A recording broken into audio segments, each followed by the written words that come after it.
This is the car kit that every driver should carry. It's for general day-to-day road driving for you and your family, and it's what you'll need if you break down, get stranded, or are involved in a collision. And to be clear, this is not a survival kit, so no fire starting or water purification. This is more about safety, comfort and problem solving on the road. And what I have here is an evolution of the car kit I put together a couple of years ago, incorporating additions, changes and improvements. Okay, so everything is contained in this box from the really useful box company, and I use a lot of these, as you can see. And this particular one is 18 litres and costs £15 or dollars. And keeping everything together in one box not only means you know where everything is when you need it, but you can also move the kit between different vehicles like this camper van. And if you are in a situation where it's not safe for you or your passengers to remain in your vehicle, you can grab this one box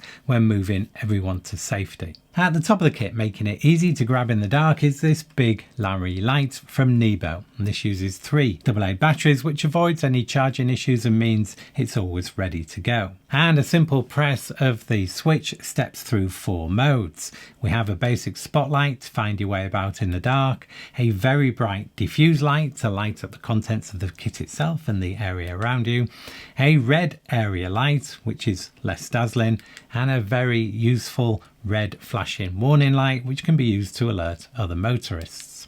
Now the quality of the light feels really good. The body is aluminium and we have this rubberized handle, and there's also a magnetic base and also a clip. And best of all, this comes in at just £19 or dollars. Next, we have high visibility vests to make sure everyone can be seen. And it's a no-brainer to have these in the car. In fact, it's a legal requirement in many European countries. And that's because these work so well, both during the day and also at night, thanks to these highly reflective strips. And these are not expensive either. I paid £15 in the UK for this pack of 4, and I see they're even cheaper in the US. And the car needs to be visible too, especially if obscured in the dark. For an extra level of visibility and safety, I have these road flares. Now this comes in a pack of 4, and this version uses AAA batteries, and I see that as a benefit over the rechargeable options because these are not really for daily use, but they will always be ready to go when you need them. They come on with a push of a button with a rotating light pattern. And these are from my original kit with the original batteries, all working without a hitch after nearly 3 years, sat in the back of my car. They are magnetic, so they can be attached to ferrous surfaces, and these are rubberized, so they are grippy without scratching. And these also feature a hook on the back, giving the option to hang the light as well. And the great thing about these road flares is that you can position them well down the road, a long way back from the car, giving other motorists plenty of warning that you are there. And that's especially useful if you happen to be stranded on a blind bend. Also, if you need more white light, a quick double press gives you that option as well. These cost me £30 for the 4 in the UK, and in the US I've seen them for around $26. Now, if you or your passengers start to get cold, perhaps faced with a long wait for help to arrive, then we have the ubiquitous emergency blanket. And these do a brilliant job of retaining body heat. Now, I bought these in a pack of 10, meaning they work out at just £1 or around $1.50 each. And these are the larger size. And as you can see, they give a lot of coverage. And if it's raining, then it's really important to try and keep everyone dry. And so in here, I have 4 Poncho style waterproofs to do just that. Now these are pretty basic, the type you often see at theme parks, but having tested these for our original kit, I confirm they do a great job in keeping you, or in this case Jamie, fully dry.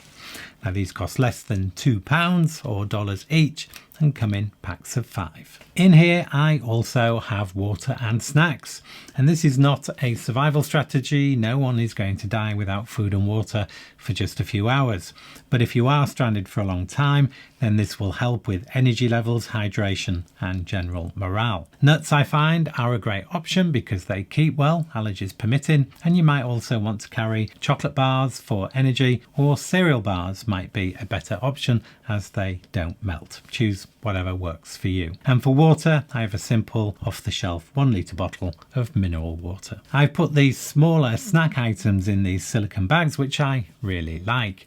They are strong and thick, but with a soft feel and a double Ziploc seal. And they're designed for food, but they also make great accessory bags. And I purchased a pack of 10, which includes 3 different sizes and cost around £13 or dollars. And you'll see a few of them used in this kit. So the first few items are focused on safety and comfort outside the car, but I have one more item for driver or passenger comfort when in the car. Let's say the road comes to a standstill and you end up stuck and not able to move for several hours.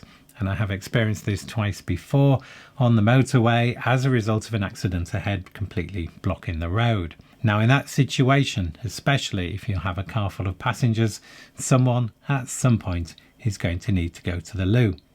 Now I'm hoping we can avoid a number 2 here, but someone is definitely going to want to leak. Now there might be some woodland next to the road you can use discreetly, but on a motorway in an urban environment you're more likely to be surrounded by roads and other frustrated motorists. And that's where this comes in. This is the Travel John, and it consists of a formed hard plastic opening which is shaped for both men and women, and a thick plastic bag. And inside the bag there is a pouch that absorbs all the liquid and removes any odours. And I used to carry these some years ago as a private pilot because toilet options in a light aircraft are somewhat limited. These cost around £2 or £3 or dollars each, which you will find is the best value ever if you happen to need one. This next item is the most expensive in the kit, but it's not just for emergencies, and I find this gets some regular use. This is the Assist Air, which coincidentally happens to be from Nebo, the makers of our affordable light. And this has 2 main roles. The first is a jump starter. This will start a car which has a flat battery with an engine size up to 4 litres for diesel and twice that for petrol. And you simply plug in the battery leads, attach them to the battery terminals or designated terminals if the battery is hidden, and then press the jump start button. And when the flashing light goes from flashing to solid, you can start the engine. If you ever worry about a flat battery, this is the peace of mind you're looking for. The Assist Air, if you haven't already guessed, is also an air compressor to inflate your tyres, and I use this regularly to top up tyre pressures on various cars, and it works really well. And this compressor benefits from the larger battery required by the jump starter, which is 3 times the capacity of the dedicated air compressor I used in my original kit. Again, this is simple to use. Simply press the air button and then choose the unit of measurement you want and the pressure, and then you simply press the air button again and it will start to inflate your tyres, and then it will stop automatically when it reaches the required pressure. Accessories include a hose extension and a variety of attachments to inflate a variety of different things, and there is also a USB-C mains charger and a USB-C car 12-volt charger and a USB-C cable. The Assist Air also has a bright diffused light and a red light, and it can also flash SOS, and I prefer just flashing, but you can't have it all. And I've noticed the switch here is easy to press, so you do need to be careful it can't be knocked and switched on accidentally. The Air Assist also doubles up as a 15,000 mAh power bank with USB-A and USB-C outputs. So if you need to keep your phone or other gear charged independently of the car, then you can with this. And for me, it's good to see a jump starter from a brand I'm already familiar with, and the quality here does feel very good, and I really like the compact design and the combined features. And I've had this for well over a year now, and it has worked so far without a hitch. The price at £180 in the UK feels about right, and I see it's $150 in the US, which is even better. This has replaced my original Gulu jump starter and the separate tyre inflator, taking up less space in the process and offering more power for the jump starter and longer run times for the inflator, whilst at the same time having one less item to keep charged. So a great update all in all. Next we have a first aid kit, and this is another one that is a legal requirement in some parts of Europe. And I'm not going to go too much into detail here because I have a separate video explaining what I carry and how everything works, which I will link to at the end of this video. In a nutshell though, I have a basic kit for minor injuries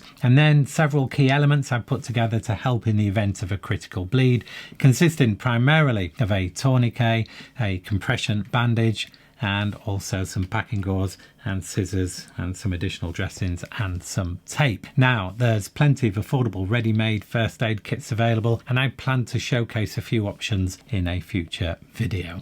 I thought a lot about adding a fire extinguisher to the kit, but I didn't want to add too much additional weight or bulk, and I realised a lot of cars have them anyway. In the end I decided to compromise and I added this, and this is the Stay Safe all-in-one fire extinguisher, which I have to admit doesn't look like it would do much. It's a plastic bottle with an aerosol cap, and as you can see it's quite small and obviously designed for smaller fires. But interestingly, it will tackle just about any type of fire, including electrical, oil, diesel, and even a lithium battery fire. And I have a video linked in the description below which shows it in action putting out a cooking oil fire, and it is much better than you might think and much better than nothing at all, and the reviews on this are all pretty positive too. It will though, I think, especially considering the size, make more sense to keep this in the glove box or glove compartment of the car for quick access. As for the price, expect to pay around £25 or dollars. For those that don't carry a toolkit in the car, there are just a few basic items included in this kit that might just make a difference when it comes to fixing things. The first is a multi-tool. My preference here is for something basic and affordable, as it might not get too much use, but also it has to be dependable. And I've kept with the Leatherman Bond for this kit, and this latest version here incorporates one of their new colour options, which I really like. Now the Bond is the best value full-sized multi-tool Leatherman offer, in my opinion at least, coming in at just under £60 or dollars. And whilst there are one or two cheaper Leatherman alternatives, they all have less capable tools like a 2D Phillips screwdriver and overall shorter tools, which are just not as good. The tool selection on this is minimal, but it's also practical, although there are no scissors here unfortunately. I must say though, I do really like the snug fitting nylon case that comes with these new colours. Now the Bond utilises a slip joint, so non-lock-in sub 3-inch knife blade, making this legal to carry in the UK and most other countries, and is a useful additional benefit depending on where you live. And to help to try and fix problems on the go, I've included some WD-40, some Gorilla Tape and some self-amalgamating tape. The self-amalgamating tape can fix the leaking pipe, even one under pressure, and insulate a cable. The Gorilla Tape can hold things in place or fasten things together, and the WD-40 can dispel water and unseize and lubricate things. And this tongue-in-cheek engineering flowchart does a good job of getting the point across. But in short, these three items can solve a lot of issues that can help get you home. I've also included some gloves in here so I don't get my hands dirty when, well, planning to get my hands dirty, and this grippy type is my preference and ideal if you end up having to change a wheel. I've also included 10 feet of paracord in here, as well as some tie wraps, as these take up very little space and weight and always come in handy. I've also included a headlamp so I can keep my hands free if I'm working on the car in the dark, and my preference these days for a great affordable headlamp is the E7 here from Woburn, which I've featured before. This is built like a tank, and the double lens gives a very wide 180-degree light spread, which is ideal when working close up. And it's easy to operate with 4 light levels, going very bright if you need it, with a maximum output of 1800 lumens, and the lowest light level, which is still a usable 5 lumens, will last for a quoted 60 hours from a full charge. Recharging is via this USB-C socket, and you have a lockout mode to prevent accidental operation. It also has a magnetic base and a clip, and the headband, which is a must for this application, is purchased separately, and like the light itself is well engineered, allowing for easy attachment and angle adjustment. I've not had a problem with a dead battery after a few months of storage, but you can always remove the battery when not in use to be sure. The light itself comes in around £30 or dollars, and you need to spend a further £10 or dollars for the headband, which is totally worth it. So around £40 or dollars in total, which I think is great value for what is a really well made, easy to use and very bright headlamp. Then I have a few useful smaller items in here, starting with a notepad and pen, especially useful if your car has been involved in an accident and you need to log names and addresses and so on. I still use the Write in the Rain notepad, so no soggy paper if it gets wet, costing around £6 or dollars, and I still use a Tombow airpress pen, cheap for what it is at around £8 or dollars, and reliable and practical, utilizing a pressurized refill. I also have a couple of battery caddies in here for spare AA and AAA batteries, and this keeps them together and protected, and these will fit the Nebo light and also the road flares. The caddies here cost around £7 or dollars each, so not cheap, but I am a bit of a neat freak. I also carry a few single-use antimicrobial wipes for cleaning hands and wiping surfaces, and I also have a couple of medium-sized bin bags in here, and this was a suggestion in the comments from the original video to be used for wet or dirty shoes or clothes, or even an emergency toilet bag, if you get my meaning. I guess you would have to be pretty desperate though. Then lastly, in this bag I have a rolling square InCharge X 6-in-1 cable to support the charging of various devices from, in this case, the jump starter power bank, and this comes in at around £30 or dollars. And at the side of the box here I have an A5 road map of the UK, and this is here in the unlikely event that your sat-nav services on your phone or in the car suddenly stop working. Although I also find a physical map can be a good way to get a better general understanding of an area. And based on feedback from the original video, I have now included a roll of toilet paper, and this is from a company in the UK called Who Gives a Crap, and usefully they come individually wrapped. And there is one final item which is not kept in the kit, but I'm keen to mention it anyway, and that is the American-made Rescue Me glass breaker. This is the same as featured in the original kit video, and if you need to escape from a vehicle and the door is jammed, this will easily break toughened glass. You push it hard into the corner of the glass and the spring-loaded mechanism fires a metal pin at the glass and that shatters it. And toughened glass breaks into small pieces and not shards, so you should avoid any serious injury. It's worth pointing out though that this does not work with laminated glass, and most windscreens are laminated, so go for a side window. This device also includes a protected seatbelt cutter, and to make sure it wasn't just a gimmick, we thought we would put it to the test, and amazingly it cut through the seatbelt material easily, which was really impressive. Now ideally this device needs to be kept within easy reach of the driver and also the passenger, so you can be sure you can grab this in an emergency. And when it comes to the price, this I think is great value, coming in at just £10 or dollars. And as an alternative, I have here the vehicle escape tool from Smith & Wesson, and this doubles up as a USB charger with 2 USB-A ports, and it fits in a car 12-volt cigar lighter charging socket, and so it should be close to hand. And if you need to break the glass to escape, the end here has a hardened glass breaker tip. There is also a protected seatbelt cutter in this one too, and it's metal, feels pretty substantial in the hand, and it costs around £19 or $22. Finally, make a note to service your kit every 6 months. It's very quick to do. Just swap out the food and water, check the charge on the headlamp and jump starter and top that up if needed, and make sure all the other lights still work. And good alkaline batteries should be leak proof for many years, but you might want to check 1 or 2 just to be sure. And that's the kit. Let me know in the comments if there's anything I've missed so I can revisit this again in the future. In the meantime, here is the video featuring the first aid and trauma kit as promised. And that's it for this one. Thank you as always for watching, and I hope you can join me for the next one.